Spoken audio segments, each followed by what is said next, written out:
परवा म्हणजे काल रात्री परवा रात्री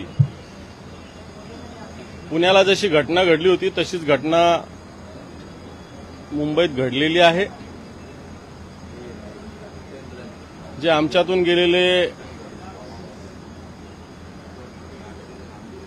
गद्दार लोकांची जी सेना आहे असं म्हणतात, त्या सेनेचे कोणतरी उपनेते शहा त्यांचा मुलगा यांनी ही घटना याच्या वाहनाच्या माध्यमातून घडलेली आहे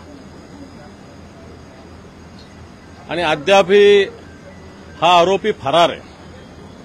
सत्ताधारी पक्षाच्या मुलाचा नेता अशा पद्धतीने एक सर्वसामान्य कुटुंबातील महिलेला धडक काय देतो आणि फरफटत काय नेतो। कारण जी सगळे प्रत्यक्षदर्शी याच्यावरून असं कळतं की धडक लागली, या धडक लागल्यानंतरही एखाद वेळेस ती भगिनी वाचली असती, जीव वाचला असता, परंतु धडक लागल्यावर थांबण्याच्या ऐवजी तिला फरफटत नेलं गेलं आणि त्याच्यात तिचा जीव गेलेला आहे।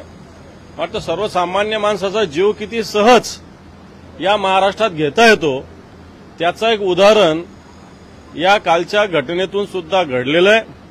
सरकार याच्यावर कोणत्याही प्रकारे सिरियस नाही। वक्तव्य प्रसिद्ध केलं मुख्यमंत्र्यांनी, परंतु तुमच्या हातात एवढी मोठी यंत्रणा आहे, तुम्ही भल्या भल्या विकेट घेता असं म्हणता, तर मला असं वाटतं अशा पद्धतीनं आपल्या नेत्याच्या मुलाला किंवा आपल्या नेत्याला वाचवत असाल तर तो मला असं वाटतं कायद्याशी अपराध होईल आणि म्हणून त्याच्यावर लवकरात लवकर कारवाई झाली पाहिजे।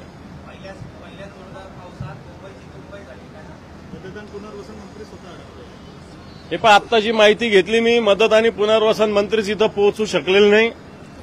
अनेक ठिकाणी मी पाहिलं सकाळी वेगवेगळे व्यक्ती, कामाचे लोक इथं पोहोचू शकले नाही पावसामुळे। तसं पाहायला गेलं तर पाऊस फार जोरदार अजूनही झालेला नाही आणि असं झालेलं असताना ठिकठिकाणी रेल्वे असेल, रस्त्यावरची वाहतूक असेल, ही खोळंबलेली आहे।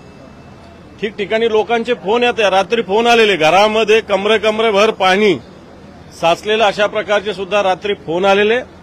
आणि मला असं वाटतं प्रशासनाचा बेमुरवत फोरकाना, कारण फक्त टक्केवारीमध्ये अडकलेले महानगरपालिकेच्या कामकाजाकडे कोणाचं लक्ष नाही आणि म्हणून ही मुंबई वाटतं रात्रीच्या आणि आतापर्यंत पूर्णपणे तुंबलेली।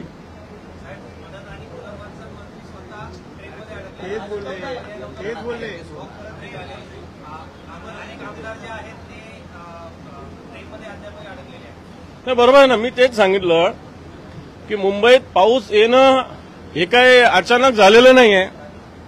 मुंबईत पाऊस येतोच हे सगळं माहिती असतानाही अजूनही जे मान्सूनचे कामं झाले अशा प्रकारचा दावा कॉर्पोरेशन करत होती ते झालेलेच नाही असा त्याचा स्पष्टपणे अर्थ आहे।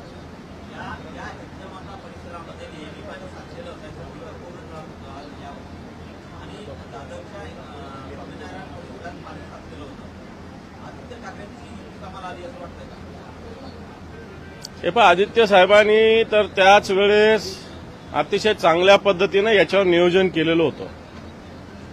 यास आदित्य साहेब या सगळ्या गोष्टीकडे लक्ष देत होते मुंबईचे पालकमंत्री असताना, परंतु आता मुंबईचं पालकत्व कोणाकडे नाही, नुसतं मुंबई ओरबडण्याचं काम सत्ताधारी लोक करतात। ठीक आहे, थँक्यू।